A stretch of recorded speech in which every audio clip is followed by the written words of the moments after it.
1, 2, 3, 4, 5, 6, 7, 8, 9, 10. All right.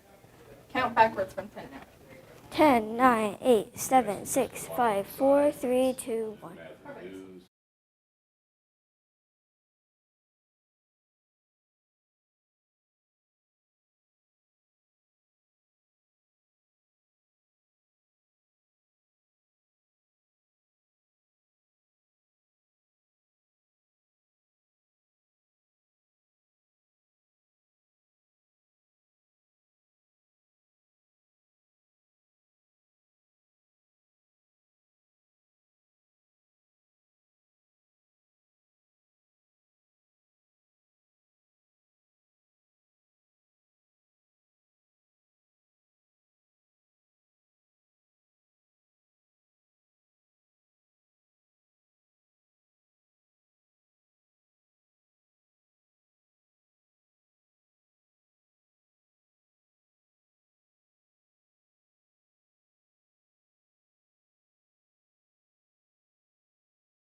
Major support for Do the Math has been provided by Chevron, Edison International, the Kern County Superintendent of Schools, Kern High School District, Panama Buena Vista Union School District, and Valley Strong Credit Union, with additional production assistance provided by these supporters of education in Kern County and throughout the state of California.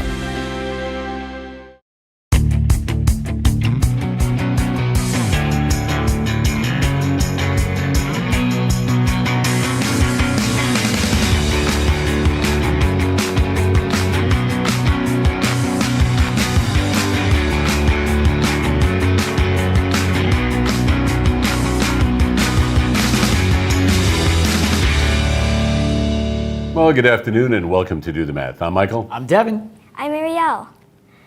For math homework help, call in Bakersfield 636-4357. Anywhere else, 1-866-636-6284. Email dothemath@kern.org.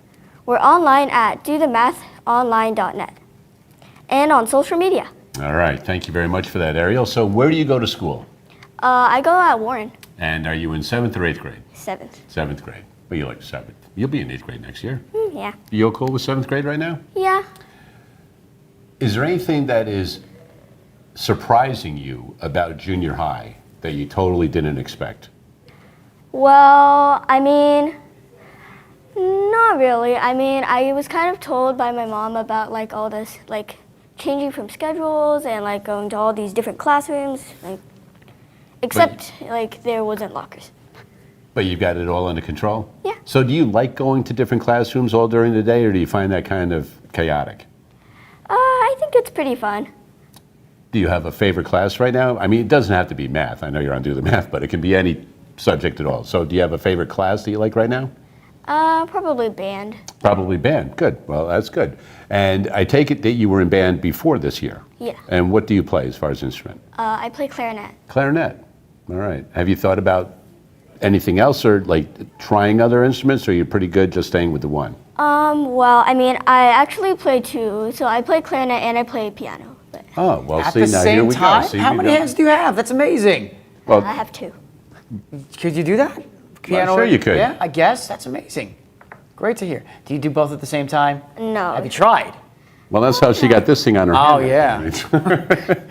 So anyway, so everything's going well with 7th grade? Yeah. What kind of math are you doing right now? Like, what did you do today or this week so far?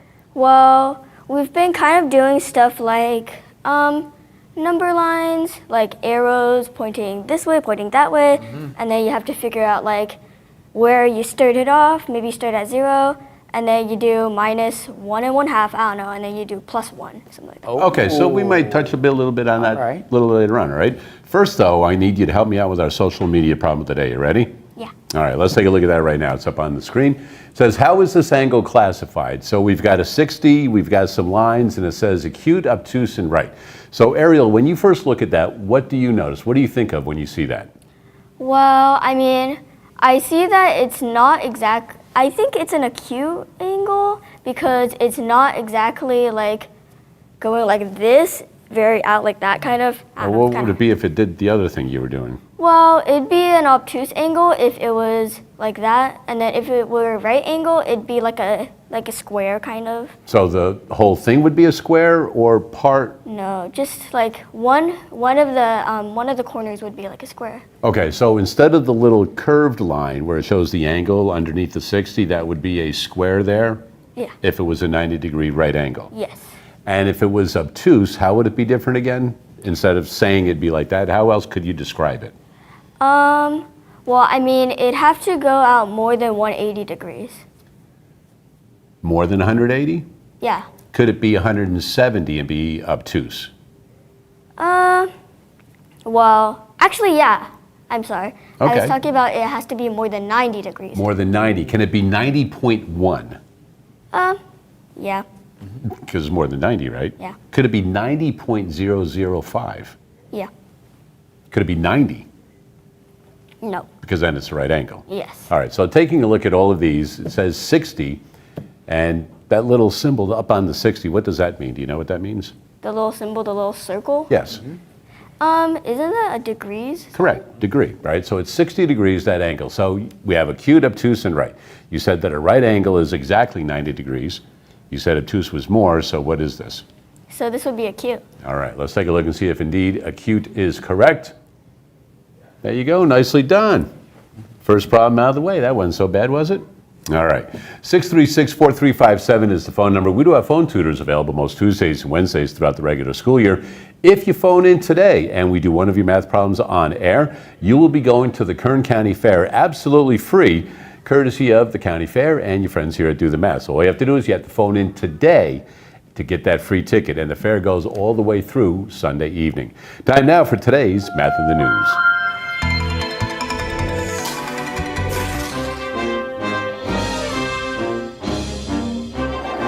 All right, so today's Math in the News. Do you have any idea what today's Math in the News is about? Not really. Okay, well, I don't think you would, right? Because you're just showing up and you're like, I don't know what your Math in the News is today. It could be anything, right? Do you like anything about space? Yeah, I like space. I mean, there's no gravity, you just float around. But also, it's very mysterious. Air's not great. Yeah. Yeah, you can't breathe. It's not there, so. Have you ever been in a no gravity area? Because I know there's places you can go and you can kind of experience that. Not that it's a cheap thing to do or anything like that, but you would be able to do that. Do you know that we have a moon? Yeah. Yeah, you're like, oh man, how do I know that? Of course, everybody knows we have a moon, right? Do you know that there's a mini moon? A mini moon? Yeah, you're like a mini moon. What are you talking about, old man, right? So, if you've been watching the news and stuff lately, and we're going to inform you about this right now. So there is a mini moon coming soon, all right? So, just like you, mini moon, right, with a question. A mini moon, otherwise known as an asteroid, you've heard of asteroids before, right? Will start to orbit Earth later this week. So it's about the size of a small school bus or a trailer. It's about 33 feet across. And they gave it a nickname, 2024 PT5. The mini moon will orbit starting September 29th, which is on Sunday, for about a month. So this mini moon, this asteroid, is going to be in Earth's gravity pull, all right? And it's going to be in the orbit with our moon. Does that make sense? So it's not as big as the moon. That's why it's called a mini moon, all right? So now we can see what the path is going to be. And you can see where the moon is rotating around the Earth there. And you can see the mini moon is also on its own orbit. And it's going to be there for about a month. And you can see when it comes in, and then it loops around. And here it comes. And it will be between the moon and the Earth for a bit, and then on the other side of the moon. So that's the orbital path that the mini moon will be on, okay? But a lot of people go, oh, this would be pretty cool to see, but we're going to talk about that in a second. So a planet gains a moon when the planet's gravity captures it, all right? Just like our regular moon, right? Earth's gravity has it, all right? Unless other things are attracting it, it will stay in orbit. But because the rock is big enough and close enough, it can gain a semi-permanent orbit around the planet, okay? Only because it's big enough. A lot of them don't stay in orbit long enough to be considered in our orbital path. Does that make sense? Mm-hmm. All right. So one more thing, because some people go, well, I want to see it. Unless you have a very sophisticated telescope, we're not going to be able to see it though. All right. So here it says it's only 33 feet across. It'd be difficult to see even with a regular telescope. So you would need a high-powered telescope in order to see it. So if you knew somebody that had one of those, some sort of a university possibly or something like that, or sometimes they have astronomers clubs, Might be a live and they stream have somewhere an online to ability follow, to do that, then you would be able to see something like that. Okay. So if anybody asks Who you how knows? many You might moons be does able to Earth see. have after September 29th, don't get tricked, because the answer is 2 for like 6 weeks. Yeah. Then so we can you go back to the answer Yeah, being it's got 1. like a little mini moon. So we have temporary trivia for the next couple of months. All right, so that is today's Math in the News. 636-4357 is that phone number. Don't forget, give us a call. You go into the Kern County Fair for free. Right now, we're going to take a look at the order of operations and how they all work.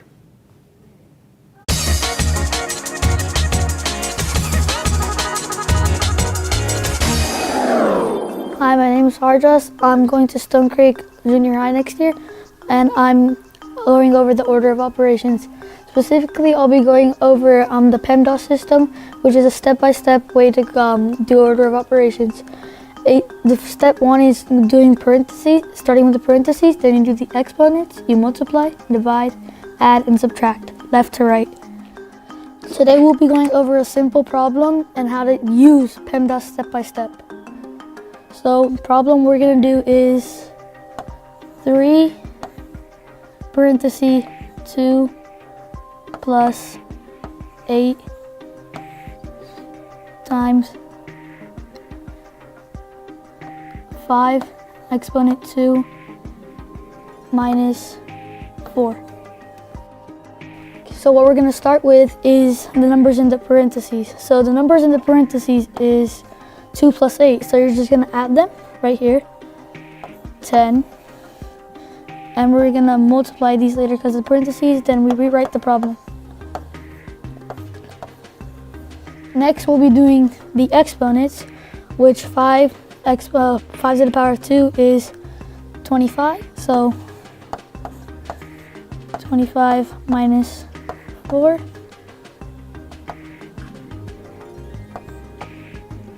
And then now we're going to be doing left to right of multiplication, division, adding, subtracting. First we have multiplication, which is first on the list. 30 plus, and then rewrite the problem, 5 minus 25 minus 4. Next we're going to do 30 times 25. You can write it to the side, or if you want you can mental math it. I'll be writing it to the side.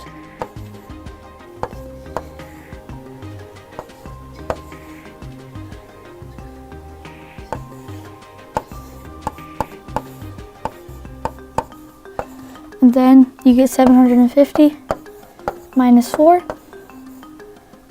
And then you get 746. That's a step-by-step explanation of how to use the acronym PEMDAS. It may seem difficult, but it's not if you take it slowly. Thank you. And sometimes that is the key right there, to take it slowly. So thank you for that right there on the order of operations. You're familiar with those, right?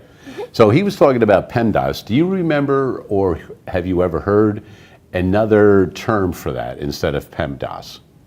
GEMDAS? There you go, GEMDAS, right? So instead of just parentheses, students realize that there's other ways to group numbers, right? And then you have the multiply, divide, add, subtract. They have their inverse operations, right? Yeah. But a lot of times with the exponents, kids are like, well, you need the inverse of that, which is the radicals. So that's why we have GEMDAS. So good, I'm glad you remember that from last year. All right. You like science? Yeah. All right, cool. Well, you know what? We're going to check out right now with Sam and Justin and see what they're doing downstairs. Sam, what have you got going on? All right, hey, today we have Justin with us from Science for Kern. And yeah, so what do we got going on today? So we've left the cool comforts of the KCSOS building. We're here in the mean streets of science. And we are going to set this up with a great phenomena engineering problem, because that's the best way to do science. We see a problem, we want to solve it. So our students today have been tasked by the city to build a ramp at a park. And they're going to figure out what's the best incline for that ramp, so the kids have fun, but we're not really increasing the ER visits at our local hospitals. So they are going to collect a lot of data, and the great thing about this is that not only are we doing science and engineering, but things just blend together. So in the new math framework, data science is a huge thing. And the first step of it is we need to collect data. So to do that, we have set up a little model here. Okay. Now, this is not going to be the size of our actual ramp at the park, because we don't have miniature people, but we need a mini model. So you can see here, we have a makeshift ramp, we have our toy car, and then we have blocks to adjust the height. So the first thing all of our students are going to do here is they are going to collect a bunch of data at different heights to see where does our cars go. And you can see on their papers there, they have something to track all of their data that they're going to do. So now all we have to do is get it started. Kids, are we ready to start collecting data? You've never heard of someone so excited about collecting data before. Here we go. Are we ready? 3, 2, 1. Let's collect some data. Come on. Here we go. So you can see here this group. Perfect. They're starting with 15. You said we have 50 blocks and all, so we just need to stack them. Oh no, this is too much fun. I'm gonna go to the ER with this one. Seriously. Ready? And Oh no. that might Right? And then you can see here now they're going to collect their data.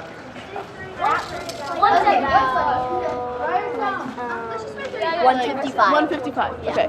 Let's rate that. 155. Don't need a helmet yet for that one. Let's try to increase it. Let's make it a little bit more dangerous. This group here is at a different height. What height are you guys at? 10. 10 Just centimeters. finished. Wait, no, you're. Oh, so when you do it 10 4 times? 4. Oh, yeah. Second run. 190. Oh, yes. You can see another great math thing. They're tending to precision, keeping it right on the blue line, using our thing, and We have. I think that's 180. 40. 180 there, perfect. And then our group here. What are you measuring at? What height? 180. Right now we're going up here at 40. Okay, so this is at 40. And how many, what's your height on your block? We have 6 centimeters. 6 centimeters. Yes. And meaning how high is each block? 1 centimeter. Oh, so how many blocks do you got? 6. Okay, 6 centimeters, perfect. And where are you starting it at? We're starting right Starting it right there every single time? yes. Perfect. In And the what's your middle. measurements been so far? All right, so we have 30 on the first one, Okay. and we have, this is the second one, 40. And do you think you can make it a little more dangerous? Yep. All right. Yes. All right, so they're going to be doing a lot of math here, and we'll let them just keep measuring and riding the ramp. So we'll see you guys back in the room next time, right? Yes. All right, back to you, Mike. Sam, also thank you to Justin from KCSOS STEAM and Expanded Learning for conducting that activity today. So far, they're just collecting a lot of data. Right now, we have Ariel, a 7th grade student from Warren, and you feeling pretty good? All right. You want to work on, I know you said you were working on number lines so far in class just recently. So we don't need a number line, but we're going to work with positive and negative numbers. You ready? Yeah. All right. Over to the board, young lady. All right. So we'll have Devin go ahead and put these numbers up. So we have negative 5.25 plus 6.75 plus, open parentheses, negative 3.25, close parentheses, plus 4.50.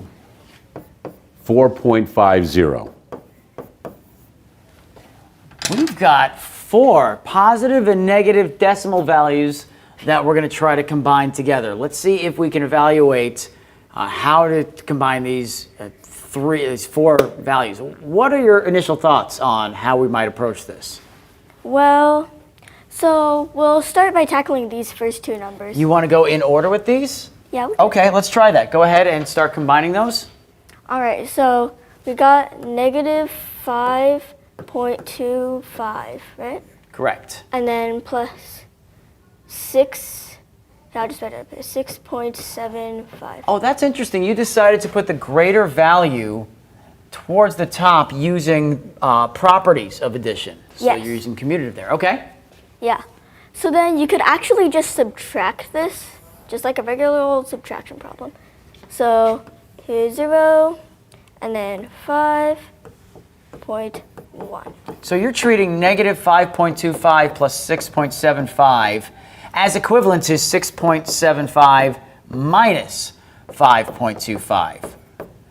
And we're still get to 1 and 5/10 or 1 and 50/100. Okay, so these two together have combined to positive 1.50. Okay, where do we go from here? All right, so now that we got that, we can look over here. So this is, what, negative 3.25? It is. I do have a question for you. Do we have to go in this order? No, we actually don't have to go in this order. Okay, You could kind of do it like a commutative property. let's do that. What if we combined 1.50 with 4.50? Would that get us an easier number to work with for the end? Yes, that So will. let's try that. 1.5. Well, do we even need these zeros at the end right now? No. Okay, The so zeros don't let's go really ahead and need- combine so you those. can technically just cross those out. If you Yeah, let's wanted. get rid of those. We can erase them. We have a lot that we can work with here. So we have 1.5 and 4.5. These are both positive, so let's go ahead and add those. Yes.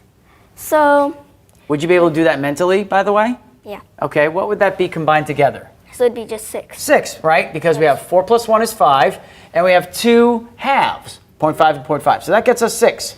So we have 6. We've combined these 3 so far, and we're at positive 6. Now let's come back to this negative 3.25. What can we do with that? So now we can just do 6 minus 3.25. Okay, so we're treating that adding a negative as subtracting a positive. Those reciprocals are at play. We're bringing a lot of properties in here. So let's go ahead and combine those. Yes. All right, so this is basically just, yeah, you can just subtract it regularly. Let's do it. So you can do 6 minus 3, which is 3, and then 3 minus 0.25, which then becomes 2.75. You're treating that like $3 minus a quarter there, I can see, Yes. in essence. So when we combine all of these values, positives and negatives, we end up with a positive of 2 75/100. There you go. Nicely done. So 2.75. Ariel, do you have a favorite sport that you like to watch? I mean, I don't really watch sports, but for the Olympics, we watch fencing. Fencing. Yeah. It's pretty funny because I did a little fencing over the summer. Yeah. They don't have fencing at CSUB, but think about volleyball, basketball, baseball, softball. Do you have any of those that you might want to go and check out? Let's do volleyball. All right, good. Well, you know what? You just won yourself a ticket courtesy of CSUB Athletics. You can go see any sport at all that you like, so congratulations on that. And right now, we're going to check out a little bit culinary calculations.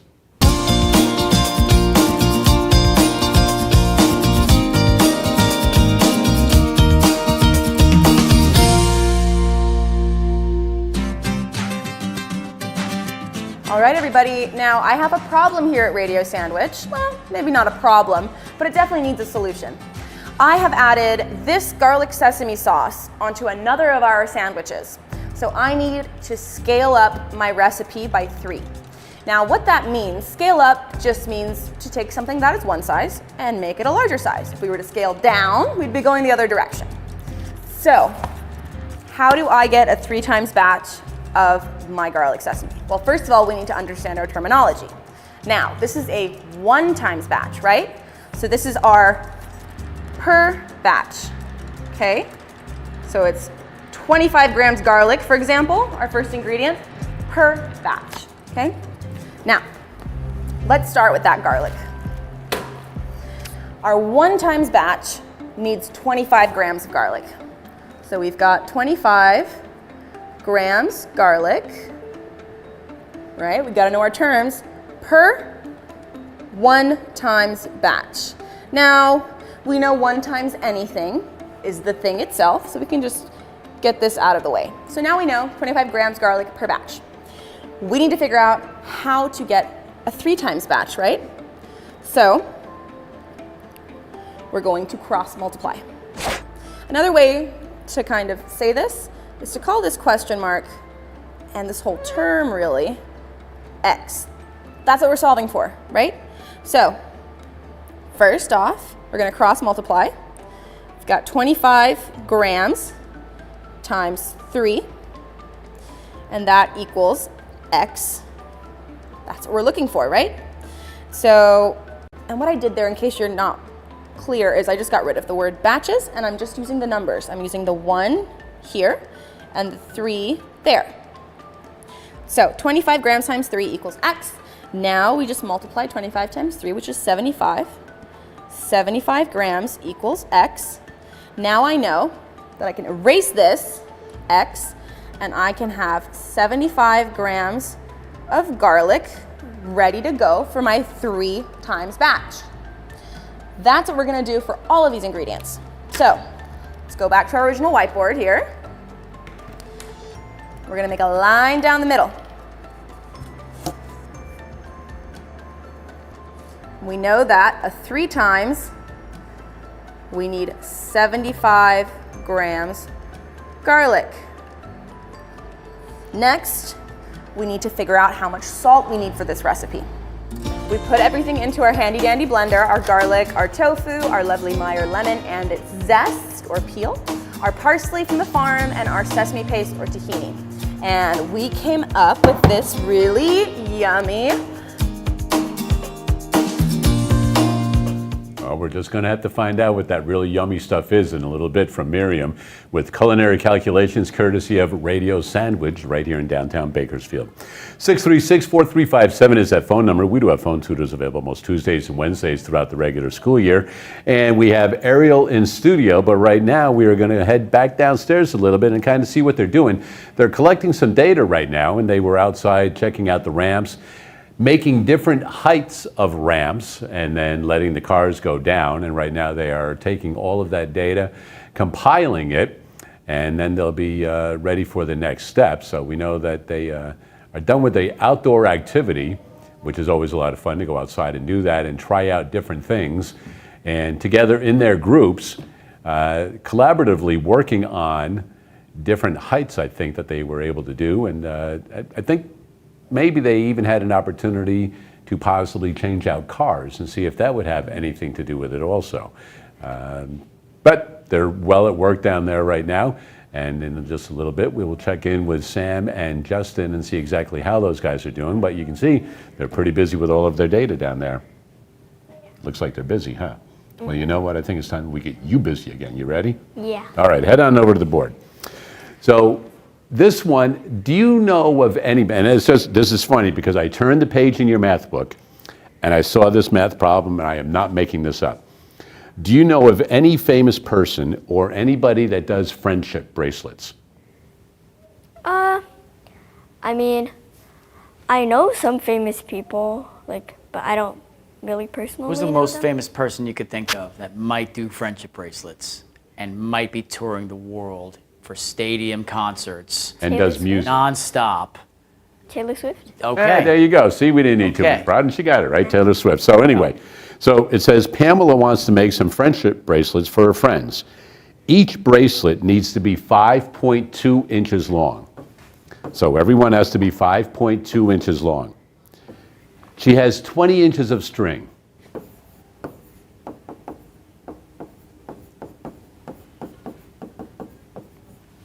So the question says, can she make enough for 4 of her friends? If so, does she have any left over and how much? And if she doesn't have enough for 4 friends, how much more would she need? So let's start off with that first question. Does she have enough to make 4 friendship bracelets? Well, so as we can see here, each friendship bracelet needs 5.2 inches of string, right? Right. So if she needs 4, then doesn't that mean that we could just multiply that by 4 and see if this is enough? That's a great approach. We can take the number that we have and figure out if it's enough for the 20 inches that we currently have. So yeah, we can do that. We can do 5.2. Go ahead and grab your stylus there. Let's try that. 5.2 inches times 4 friendship bracelets. Wonderful that you include the unit when you're multiplying, because that's going to get us with the total unit at the end. A lot of people do that in 7th grade, so that's wonderful to see. Let's go ahead and multiply now. And you're familiar with how to multiply with decimals, with the Yeah. whole number? Great. Okay. All right, so this would be 8, 20. So since there's 1 decimal point, we can just move this out here for now. But since we're done, we can move it back in here. Absolutely. So that means that, and let's bring that unit down here, because what this means is 5.2 inches times 4 gets us a length of 20.8 inches.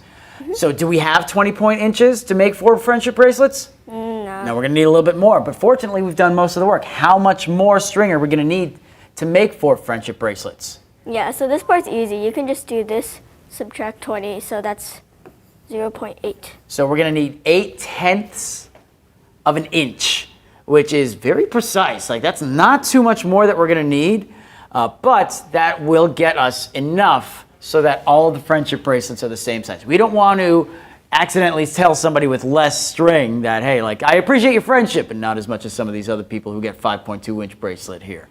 We don't want to infer anything or hurt any feelings. So this way everybody gets exactly the same amount. All right, nicely done. Well, thanks for taking care of that problem right there. I know that we do have an order of operations problem that we're going to be doing from a phone caller a little bit earlier. We'll get to that in a little bit, but right now we're going to go back downstairs, check out what they're doing with that data. Right now we're going to check in with Sam and Justin. All right, so Justin, if somebody wants to do this project in a classroom or anything, what are all the All right. materials? Here we go. that they need to use? So good thing about this, really easy and really flexible. The first thing we need, of course, is a car. This is just a Hot Wheels car. Parents at home, you probably stepped on this multiple times when you've been up at night and your kids haven't put it away. But any Hot Wheel car, doesn't matter what version it is. Then we need a ramp. This is just a piece of particle board. So what it is, it's cut and just something that's flat, smooth, and can be lifted up by. Our final thing is these are actually math manipulatives.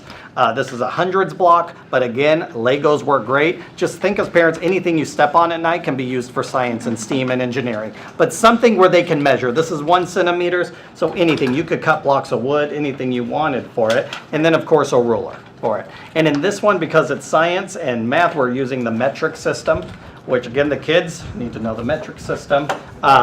So that's all we need for it. And you've seen that we have done our data collection. The next phase in data science is we need to display this data. We need to do something with it. So we have a really cool way to do it. You can see all of our students, they're writing on Post-its like crazy.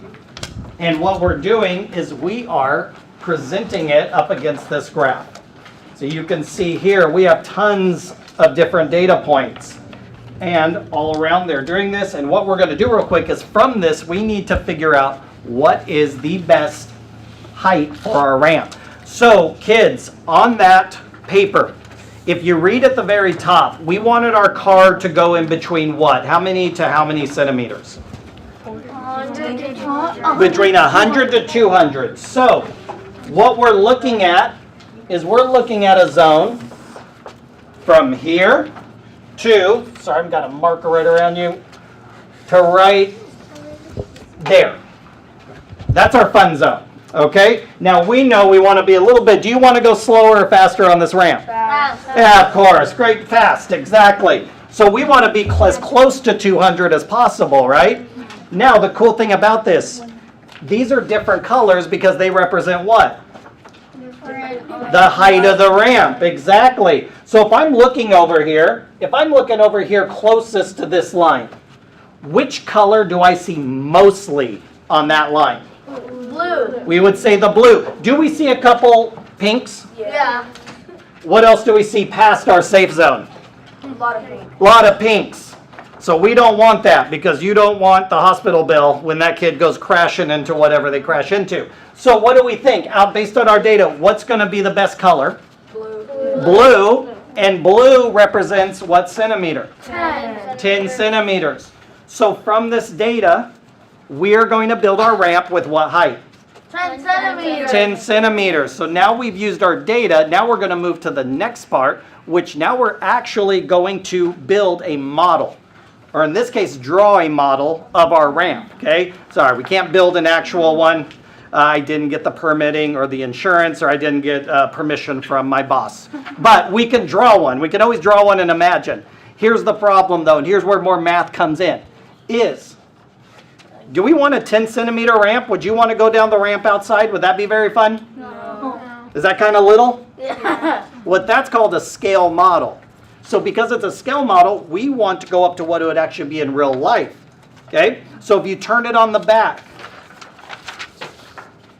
you can see that it was originally 10 centimeters, but the ratio is I wanted 180 times that height. So what you're going to do with your partner is you're going to do the math. Look at that plug. I didn't even get paid for that one. You're going to do the math, and you are going to figure out if it's 10 centimeters on our scale model, and we needed 180 times that height, go ahead and figure it out. And someone, let's see if we got it. I'm just going to give you that direction. Go ahead and see if you got it, and share with your partner if you think you got it, and tell them how you got it.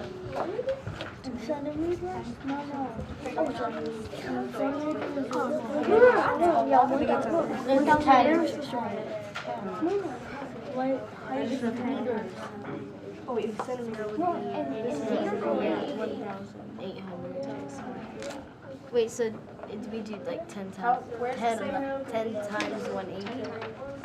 10 times 180, because it's 180, 1 and 180, and it's 10. Do you like that? Do you think that would work? Okay, yes. So where does it show 81,000? Oh, it's right here. So it's a 1 to 180. So if it was 10 centimeters, then how are you going to figure that out?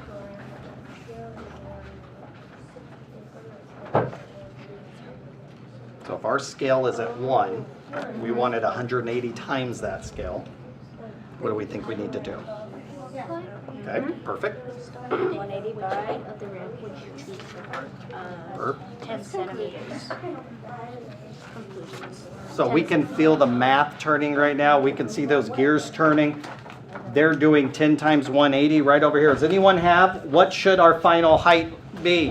1,800. 1,800 centimeters. So what they're going to be doing is they're going to figure out what that is in meters. That's the next part, because we're going to build in meters, and when we come back, they're going to have all of their measurements ready. They're going to have the picture of their ramp in their mind, and you're going to see what comes out of their mind onto the paper for their model of their ramp. So we're ready to build. All right. So you guys got your ratios figured out here? All right. So now we're just moving on, right? Okay. Are you ready to build your ramp? Ready to model it? Not yet. Okay, not yet. Are we ready to model our ramp here in a minute? Almost. Okay, we're working hard. We've got a little bit, but we will be ready when we come back. All right. So we're going to let these guys think about it, and we'll send it back to you, Mike. Thanks for that, Sam and Justin. All right, so I know that those kids are working with the metric system down there, and if they were already familiar with it, it would be happening a little quicker because it's a little bit easier to do the metric system. Once you get used to it, all you're doing is moving that decimal point and zeros back and forth and things like that. That's all it is. Have you worked with the decimal system at all, the metric system? Yeah, I think we have done that before. Okay. And are you taking any science class this year? Yeah. Oh, good. Well, you'll be working with the metric system then. All right, you know what? Speaking of systems, I always love seeing a bag of garlic when Miriam drops it on the counter right there. Let's find out what she's doing in our next part of Culinary Calculations. Go back to our handy dandy whiteboard. We do it again. All right, so we'll do an order Now of we can just operations. plug it in, right? So what I We want know you that to we do are is working I with want one you to put a batch. number outside. We know that we're trying to get 3 batches. We can just remove the garlic from the top and use salt instead. So the original recipe had 20 grams salt in each batch. We need to figure out X, right, which is our grams of salt. We're going to cross multiply again. We've got 20 grams times 3 equals X. You guys are seeing a pattern, right? So 20 times 3 is 60, which means 60 grams is X, or another word for that is our variable, okay? Back to our original whiteboard. Now we know that I need 60 grams of salt for this 3 times recipe. Now that you guys see the pattern, we can just go ahead and do the rest, right? We multiplied this by 3, this by 3, just multiply everything else by 3. So we need 3 blocks of tofu. Looks like I need to go shopping because I only have 1. We need 50 times 3 grams of parsley, 150 grams parsley. We need 3 lemon.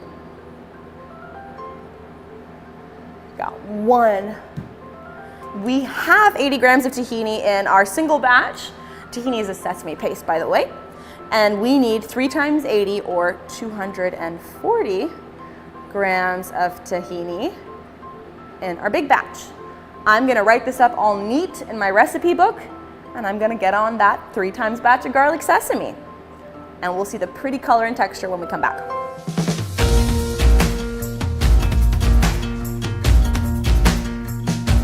So we put everything into our handy dandy blender, our garlic, our tofu, our lovely Meyer lemon and its zest or peel, our parsley from the farm, and our sesame paste or tahini.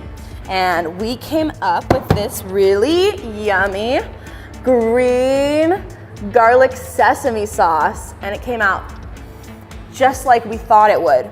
Now there are times when that recipe is not gonna come out like you think it would. That usually involves baking. The reason for that is there's a lot of chemical reactions that happen during baking that makes the scaling up a little bit different. And maybe you'll come back and we can do that another time.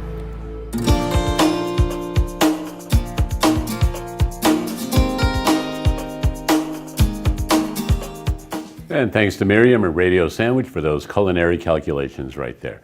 636-4357 is the phone number. We do have phone tutors available today. And as a matter of fact, a student called in today from Williams Elementary, Hargun, and Hargun needed to see a problem with order of operations. So we have Ariel in studio, an order of operations specialist. She is an expert at this. So what I'd like you to do is work with Devin and solve the problem that is up on the board. I went around and played with something that has a lot of those different elements. So we have 4 parentheses, 1 plus 5 to the third, close parentheses, plus 24 divided by 12. There's a lot of things happening with order of operations. So I want to know where you would begin. All right, so as we heard about PEMDAS earlier, you do parentheses first. Right. But in the parentheses, there happens to be an exponent. So you do the exponent before you do the adding. So let's go ahead and do that then. We have 5 to the third power. And for those that might not be as familiar with exponents, how else could we represent 5 to the third power? Well, 5 to the third power is basically just 5 times 5 times 5. Okay. Is there a quicker way we could process that as far as 5 times 5 times 5? Or is there a part that we can combine early to make this easier to multiply? Because we're taking the same number, we're multiplying it 3 times. Well, I mean, since it's just 5 times 5 times 5, I just do the 25 and then times 5. Which is essentially 5 times 5 times 5. Yeah. So we have 25 times 5, which is? Which is 125. All right, so we have 125. So let's rewrite this with what we have now, okay? Let's save our 125, bring that right back here. And we have some other parts here, so let's make sure that we bring that up here. All right, separate so that it's easier to drag. Great. Can I do that now? Can I bring it up? No? All right, that's fine. We'll just make sure that we know that this is 125. So we have 1 plus 125 in the parentheses. We still have 4 outside the parentheses, and we have 24 divided by 12. Where do we go next? All right, so there's still a parenthesis, so we just add this thing first. So that would become 126. So we have 4 parentheses, 126 plus 24 divided by 12. What's going to be our next step? All right, so since there's this basically just means 4 times 126. Which you could almost kind of put in its own parentheses if you're grouping those together. So we have 4 times 126 plus 24 divided by 12. Yeah. Which one of those would you do first? Well, so with the multiplication and the division, they're technically like equal, so you just go whatever comes first. Okay. So this came first, so we do this. Tell you what, if you want to do 4 times 126 over there, I'll take this other one. I'll fall on this one and I'll do 24 times 12, if that's all right. All right. So go ahead and work on 4 times 126 over here. And I will do 24 divided by 12. I'll even write this out in fraction form so it's easier to represent. Oh, all right. So you got 504, and I got 2. By the way, you could have probably done the division first because it's separate in this instance. That's why when we think of things like PEMDAS or DRIMDAS, we want to make sure that we're breaking that up. So we can do those grouping symbols. Then we can do exponents or radicals. We can then do multiplication or division. And then we can do addition or subtraction. Yes. Well, we're left with 504 plus 2, which gets us to what? 506. So, 4 parentheses, 1 plus 5 to the third, close parentheses, plus 24 divided by 12 is 506. There you go. Hopefully that helps out Hargan and some of you at home. Nicely done, but I'd like you to leave everything there. I came up with an answer of 44. How could I possibly have gotten 44? Take a look at what you did and think about where in that process something could have gone differently to come up with 44 as an answer. And I'll give you a minute to think about it.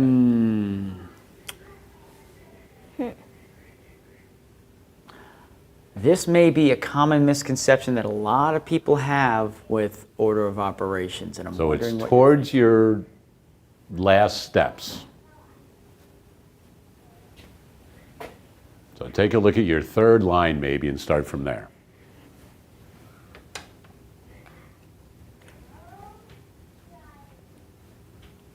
So we're thinking maybe around this part. 4 times 126 plus 24 divided by 12. So what do you think a student might do if they weren't clear on how to do these properly? Well, something that a student might do, like, they could have done this part 504. and they got 504. But then sometimes, as I see in my, sometimes in my class. You don't have to name names. We get it. There's some in the class that do this, right? Yeah. do you Sometimes think? they would kind of just add this because they forget about this. They would just keep going without considering that division symbol. Yeah. So they would add 24 to 504, and that would get them 528. And then they divide it by 12. And in 528 would divided by 12 would be 44 in that instance. So, I mean, there's a reason why that order of operations is a standard. We want to make sure that we have the same system for getting the same solution so we don't get different answers. And that's very important to mathematicians. Right, because there are rules and there's an order of operations, right? Yeah. So I'm glad that you were able to do that. That's called error analysis. So when you see why another answer is on a multiple choice test sometimes they'll put 44 there because somebody might just keep going right across like that. And that's how they get you every Right, time. that's why they put the 44 Every right time. there. All right, 6364357 is that phone number. Right now we're going to head downstairs. We're going to take a look at what they're doing. And they've still got their data, and it looks as though they're drawing a scale model right now because what they were doing is taking the number of centimeters that their ramp was and figuring out what the optimal height was so that they could get between that 100 and 200 centimeters for the car to travel, but obviously closer to the 200, and they're drawing their scale models right now. They had to work with centimeters, multiplying those, and then turning that number into meters, and then working on a scale model right there, and that's what the students are doing. And it looks as though they are, well, sometimes getting a little, wondering if that's the right marker to use, because I'm sure he's got those ones that have the cent to them. Oh, I hope they're not So, Sharpies. I hope that's not a permanent marker on those Anyway, tables. all kids love markers and things like that, but we'll let them continue their work right now. Hey, earlier we were talking about the moon, right? Yeah. Well, right now we're going to find out more about the sun. Space Place. In a snap. Where does the sun's energy come from? Every 1.5 millionths of a second, the sun releases more energy than all humans consume in an entire year. Without the sun, there would be no light, no warmth, and no life. Its heat influences the environments of all the planets, dwarf planets, moons, asteroids, and comets in our solar system. How does a big ball of hydrogen create all that heat? The short answer is that it is big. If it were smaller, it would be just a sphere of hydrogen, like Jupiter. But the sun is much bigger than Jupiter. It would take almost 1,000 Jupiters to fill it up. That's a lot of hydrogen. That means it's held together by a whole lot of gravity, and that means there is a whole lot of pressure inside of it. In fact, the pressure is so intense and the density so great that the hydrogen atoms collide with enough force that they literally meld into a new element, helium. This process, called nuclear fusion, releases energy while creating a chain reaction that allows it to occur over and over and over again. That energy builds up. It gets as hot as 27 million degrees Fahrenheit in the sun's core. The energy travels outward through a large area called the convective zone. Then it travels onward to the photosphere, where it emits heat, charged particles, and light. That heat powers the chemical reactions that make life possible on Earth, allows gases and liquids to exist on many planets and moons, and causes icy comets to form fiery halos. Those particles create a solar wind that pushes against the fabric of interstellar space, billions of miles away. And that light travels far out into the cosmos, just one star among billions and billions. Not too bad for a big ball of gas, no? Find out more about the sun at NASA Space Place.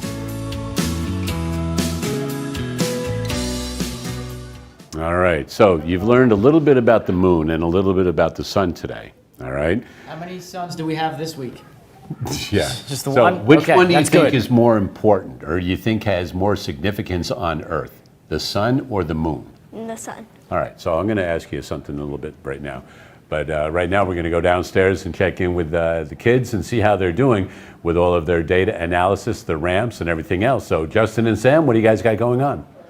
All right, so Justin, the kids are busy working and they're building their ramps. Well, they're drawing their ramps out to mentally build since we don't have space on, So let's walk through some of these kids. Yeah, and the greatest thing about this is that what's the number one thing we always hear from students? People, it's like, why do I need to know this in class? And think about what we're doing here. In less than an hour, we're doing math, we're doing engineering, we're doing science. They're having to talk about it, speaking and listening. We'd add in some cooking, but again, I forgot to bring the veggies from home.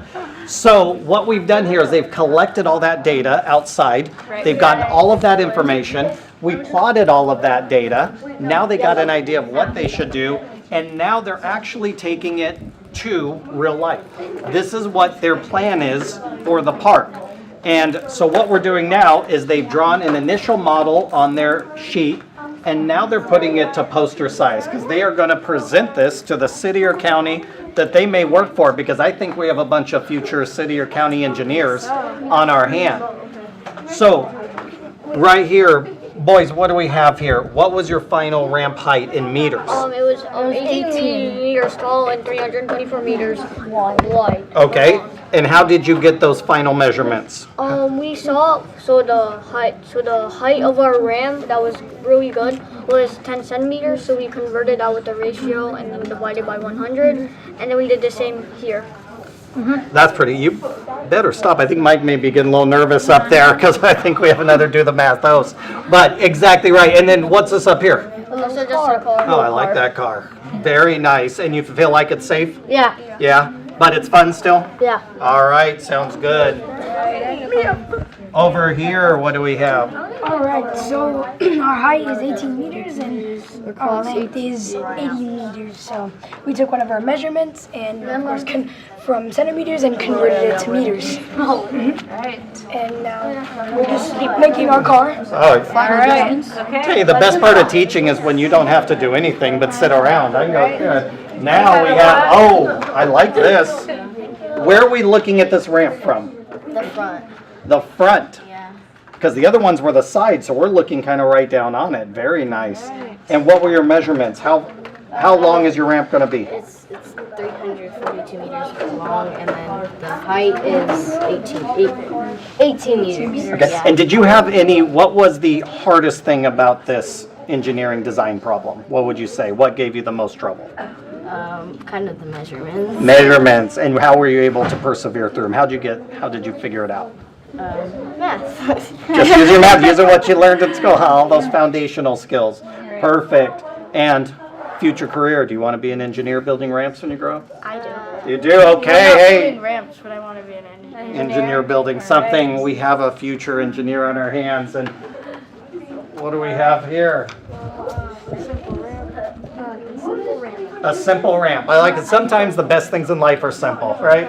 So, right down there, very nice. And you have your red car, sounding good. And we have our other groups over here. So in this group, you have two measurements. Why do you have two measurements? Oh, no, that's theirs. Oh, that's theirs. How about this one? You have both these. What do those represent? Those, that's the height, Okay. and this is the length. And we put them in both measurements just so you guys could see, like, if someone had only a meter ruler, or someone had only, like, a centimeter thing, so they could see the exact measurements for both of them.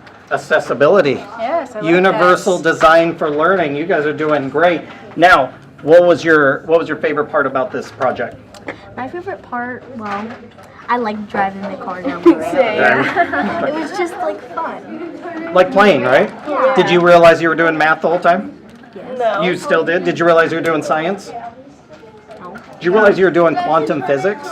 You weren't doing quantum physics, but you were doing the math and the science and everything else, doing great. So you can see here, they're doing a great job. Oh, we have one more. I'm sorry. Let's see. It's right Oh, that's right. It was right above. We have 2. So real quick, Okay. tell us about your drawing. So our drawing is 18 meters Long in height. 18 meters height. Perfect. and 243 meters long. 243 meters long. This part is roof 59,973. Square root. Oh my goodness. This, when I know that when it's above my pay scale and learning, then I think it's, I'm about done here then. I've done all I A lot can of do. math here. Yeah. All right. Well, that was a great project. Thank you so much for being here today, Justin, and for STEAM for Kern. And if you want to see any more many of this from today, just check out our social media. All right, back to you, Mike. All right, thanks for that, Justin, and thank you also to Sam. And in studio, we have Ariel, a 7th grade student from Warren Junior High. And you know what this is? A Rubik's Cube? It's a Rubik's Cube. Do you know that you are now an ambassador for Do the Math? Oh, okay. Yeah, there you go. Okay. Oh, okay, that's a pretty Okay. good response right there. Do you know what ambassadors have to do? Wow. They have to inform the public and everybody they come in contact with about what they are an ambassador for. So since you're an ambassador for Do the Math, you need to let people know about Do the Math. Can you do that? Yeah. I like how you already had a smile on your face when you were ready to do that. Now, this is no ordinary Rubik's Cube because it is a special limited edition Do the Math Rubik's Cube. Have you ever seen one of those before? No. No, you haven't, because they're brand new this year. right. Nobody's seen those until this year. So I know that you have brothers and sisters here and stuff with you in the studio, right? They're watching and stuff like that. And one thing I want you to do is I want you to let them mess this up, and then you try to solve it. Okay. All right, you're going to be able to do that? Sure. All right, sure, that's what I like to hear. Do you like art? Yeah. Who doesn't like art? Well, you know what? Tomorrow is Art Day because we like to address all of the areas of STEAM. So we'll have somebody from the Kern Council of Arts here tomorrow, and we'll be talking about some murals. And Sam will be conducting an art class, figuring out radial symmetry, and that will all be happening tomorrow downstairs. So in the meantime, do remember we have phone tutors available on Tuesdays and Wednesdays between 3:30 and 5:30. I think we got rid of one of the fair tickets today, but we still might have some for tomorrow. So if you'd like to go to the Kern County Fair for free, all you have to do is give us a call tomorrow, 636-4357. Also online, dothemathonline.net, because you know that everything that you've done today, you're going to be famous now. Yeah. Yeah, she says, right? So you guys can go on dothemathonline.net, check out the YouTube stuff, and all of your friends and relatives throughout the world will be able to see you. Sound good? All right. Did you learn a little something today? Yeah. Good. Did you have fun today? Yeah. That's the most important thing right there. And until we meet again, continue to do the math.